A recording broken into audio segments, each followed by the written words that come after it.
Hey guys, it's SS Modern Warfare here, Gamertag Banjo Chicken, and welcome to another video. Welcome to episode 2 of, or method 2 of how to get onto admin accounts at school and how to make yourself an administrator account on school, work, college, businesses, whatever, computers that have security on them where you're only a standard user and you want to be an administrator. So basically in episode 1 or method 1, we managed to do it, and it's the same thing we do with method 2. Now the difference is method 1 took very long. It took a long time to actually do it on the computer, and if you're only going to be on the computer for half an hour or 45 minutes, you're going to be able to get nothing else done because it takes a long time to do. And method 1, it's really slow, it takes a long time, but it is a good method because it does work. This method should also work. It is faster, but it does require extra tools, which method 1 did not. So just like episode 1, I'm going to be doing everything in a virtual machine because it's better that than me having to point a camera at the screen and you get really bad quality version. So I'll be using a virtual machine running Windows 7 in VMware. So first of all, what we're going to have to do is get a Linux-based operating system. So it doesn't really matter what Linux operating system it is, as long as it is a GUI operating system, obviously not a command line operating system. But what you want is something like Ubuntu or Backtrack or something like that.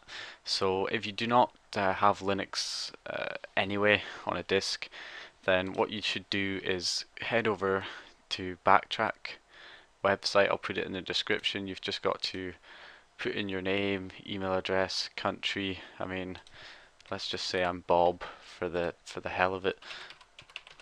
I'm not actually Bob, by the way. It's not my real name. Let's copy this. See if this works. Okay, so register and download. So you can choose which version. I would just choose R1 or just Backtrack 5. Get the smallest one you can. That's just over a gigabyte. 32-bit version smaller, 64-bit version bigger.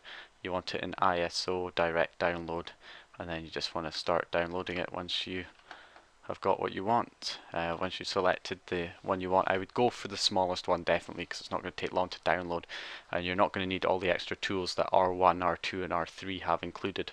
So it'll start downloading the ISO file. Once you have the ISO file downloaded, and by the way, you're supposed to be doing all of this on your own computer at home, not on the actual computer you're trying to get admin on. And this is just preparing for that. So we got Backtrack 5 downloaded, just pretend, even though I don't, but you download it, and then you're going to need a disk like this, verbatim. It doesn't have to be verbatim, but it can be anything, you know, Tesco, Asda, Walmart, whatever. You just want DVD. It needs to be a DVD, R minus R or minus RW. I think plus R and plus RW should work as well. Not too sure though, but they should, I think. So you want a disk like that, that's like 4.7 gigabytes. And then what you want to do is, I'll put this in the description as well, image burn. And you're going to write image file to disk. You're going to open this image file, Backtrack 5, that you downloaded.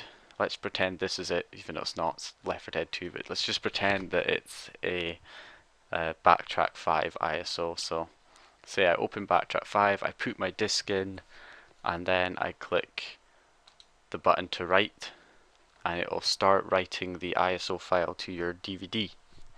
So once you have the ISO file written to your DVD, you're now ready to take that disk to work, school, college, wherever, and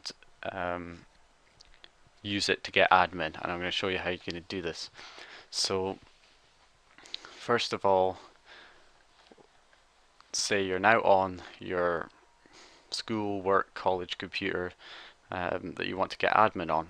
So you're going to put the Backtrack 5 or Linux disk that you burned at home, you're going to put that into your DVD drive, and you're then going to put it into the DVD drive of the computer, and then you're going to click, not click, well, I'm going to click power on this virtual machine, but you're just going to turn on the computer at your work, college or school or university or wherever the hell you are, and you're going to want to, the reason I'm saying do it on a disk is it should automatically boot from the CD.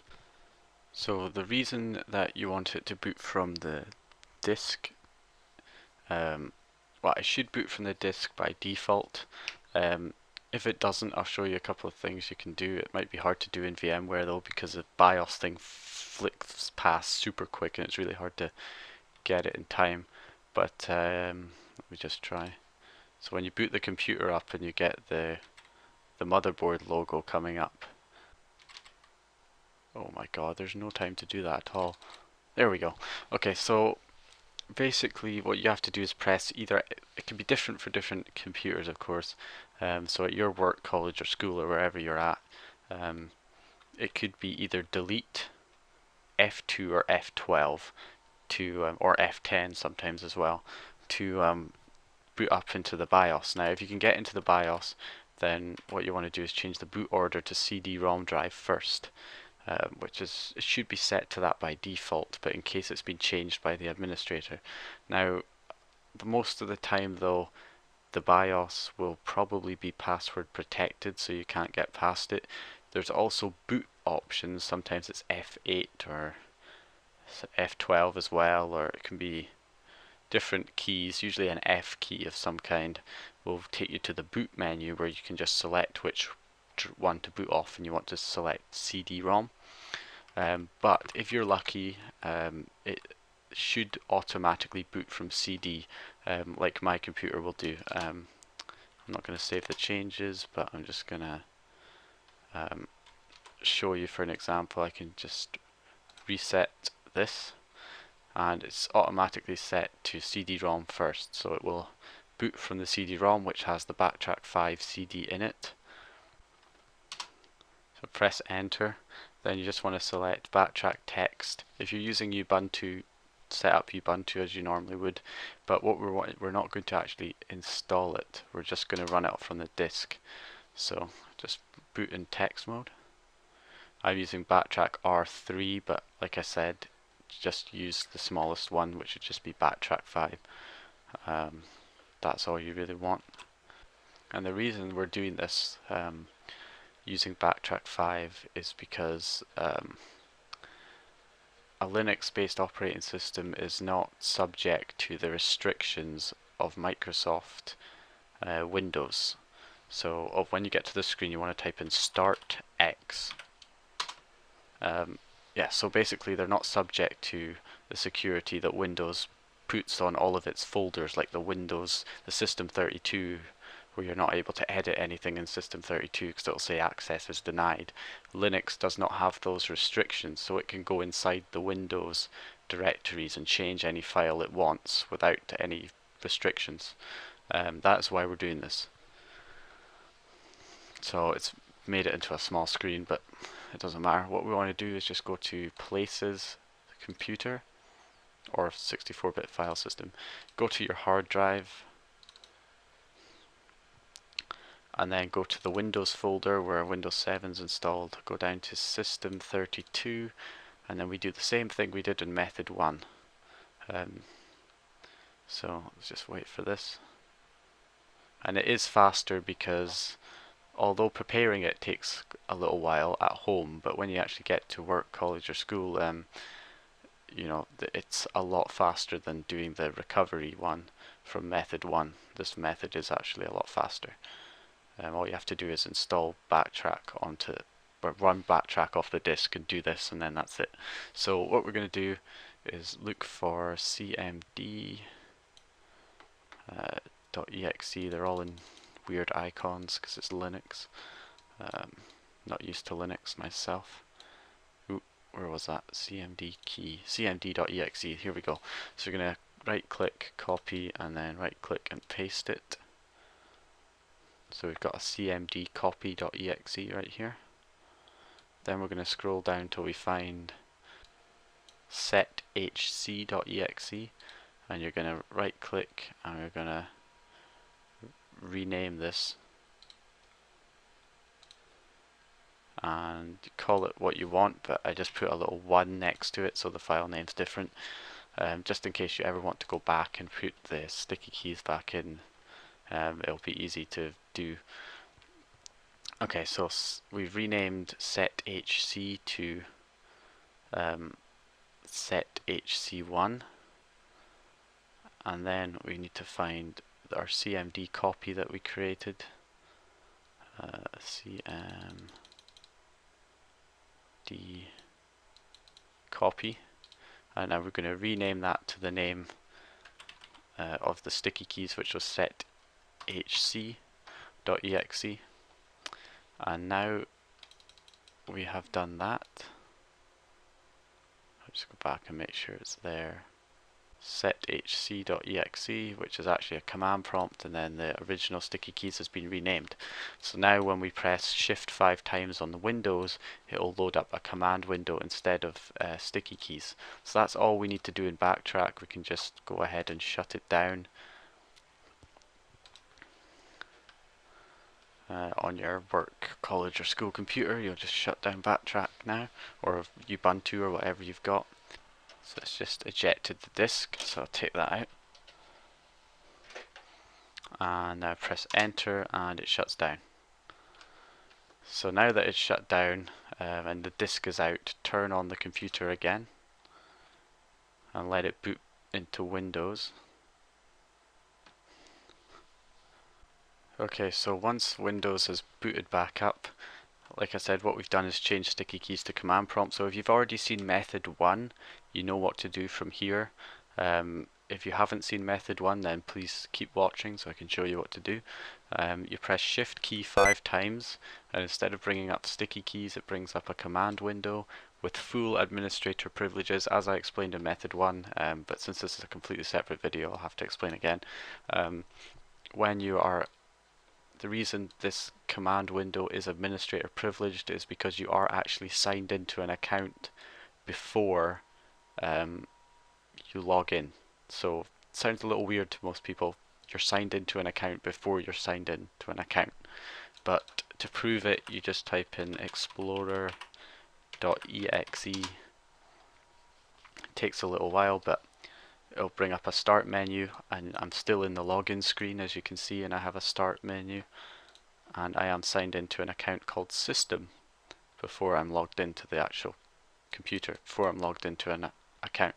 So what you can do here is type in CLS if you want to just clear the text. So to either first we'll do getting onto the administrator account. So first of all, I try and type in administrator. The default administrator account will always be called administrator, even if you think your work or school or college network, whatever, have removed the account. They will have not removed it. I believe the administrator account cannot be deleted. It can be disabled. It can be password protected. It can be password protected and disabled. But I don't think it can be fully deleted from the computer. Could be wrong about that, but on all the networks I've seen, the default administrator account has never been deleted, only disabled. So basically, I don't know the password, so I can't get on. So first of all, let's go about changing the password. So Shift 5 times to bring up the command window at the login screen. Then we just type in net user administrator, then Shift and then 8. Hold down Shift, press the 8 button on the keyboard. It will make the little star or times icon for a calculator, and then press enter and it will say type a password. So I'm going to type a password. I'm just going to type in test123, and it doesn't show me typing in the characters, but I am actually typing in characters. It does register the keys. Press enter. It says retype to confirm. So test123, enter. Command completed successfully. So now I type in test123 as the password, and instead of saying the password's wrong because it is changed, it's correct, I got the password correct, it says your account has been disabled, please see your system administrator.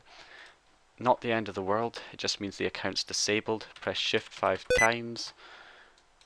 To re-enable the administrator account, you just type in net user administrator /active and then no.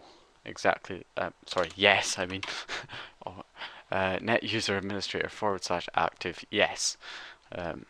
Just like I've typed it in there, press enter, it should say the command was completed successfully, and now we can type in test123, enter, and we've signed into the administrator account.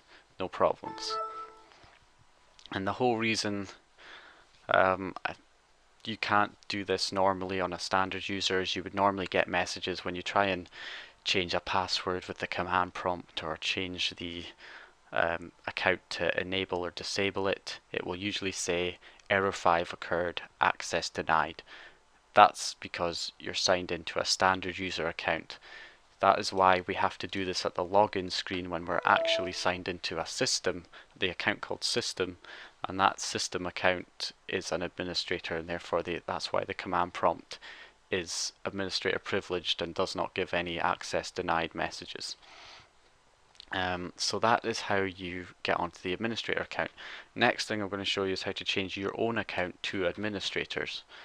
So it's administrator privileged instead of being a standard user. So press Shift 5 times, and then what you want to do is, first of all, if you type in net local group administrators, it'll tell you the administrator accounts. Currently there's only one account on this system called administrator, and then if I type in net local group users, it tells me all the standard user accounts. So only one at the moment called Lee. That's the only standard user account. So if you're on a domain network where you probably would be on, a place like a college or a school or a business, then the computers will be networked together. The accounts will probably be stored on a server. Instead of your account being just listed like this, instead it will be on the server. So it'll be something like your business's name, probably then /domain users. So that means you can't change just your account to administrator. You have to change every standard user account to administrator. But that may be a daunting prospect, because if you do that, you think, oh, all my other work colleagues or other students who use this computer will be administrators. The good thing is what you can do is delete it from the administrators group after you've used it. So what I do at my college is I go on to the computers, I make myself administrator on, that makes all the student accounts administrator for that computer that I'm using, but then once I'm done with that computer, I then enter a command to delete it from the administrators, so all the students are back to standard user accounts on that computer. So that is basically what I do. So in order to do this, to make your own account an administrator account, you type in net local group administrators, then in quotations you want to put your account name. However, bear in mind that actually, hold on, let's make this a bit easier to see if I do that, and then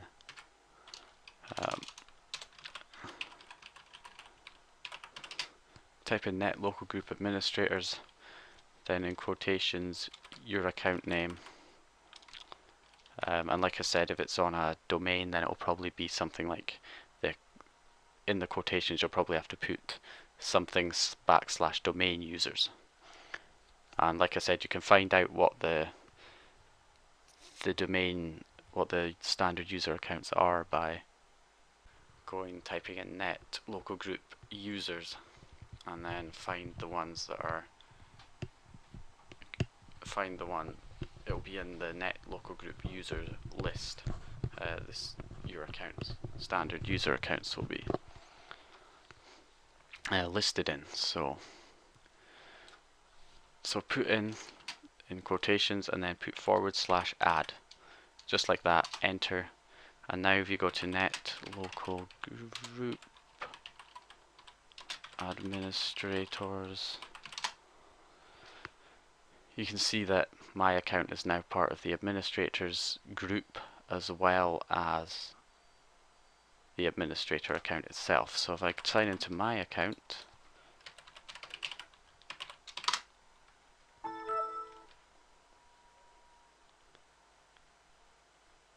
and go to start, control panel, user accounts, you can see that my account's now an administrator, which is brilliant. So I'm now administrator, but so is every other student account on this computer. So once I'm done with this computer, once the class is finished, or you know, it's time to shut down the computer, what I can do is go on to the command prompt to stop any other students from having administrator privileges.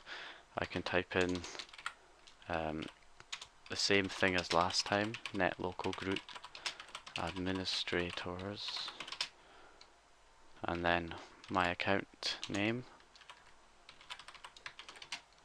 then /delete this time,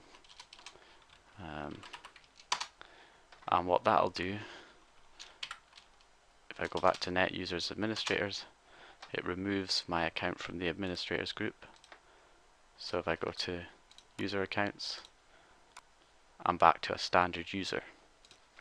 And that's what you can do. So that is how you do it, guys. That's how you make your own account administrator and how to get onto the default administrator account on the computer at work, college, school, or wherever. So I hope you enjoyed this video. Check out method 1 as well. If you would like to see another way of how to do it, then there's method 1, there's method 2, and stay tuned to my last part in the series. It could be the last part in the series. I might go on to do some more, but my next tutorial will be showing you how to change the desktop background, because a lot of work, colleges, schools, blah blah blah, businesses, they have like a wallpaper that is universal for every computer on the network, and you can't change it. Even when you're administrator, you try right clicking, go to personalization, select the desktop background you want to put on, and it just won't work. It will just stay as the same background on all the other computers on the network. I'll show you how to change that so that you can have whatever desktop background you want on the computer. So anyway, that is how you do that, guys. I hope you enjoyed. Please leave a like if you liked the video, found the information useful. Of course, comment if you have any questions, and subscribe for more tutorials, because I have loads of tutorials on my channel for a range of different things. And I will, hopefully see you guys in my next video. Yeah.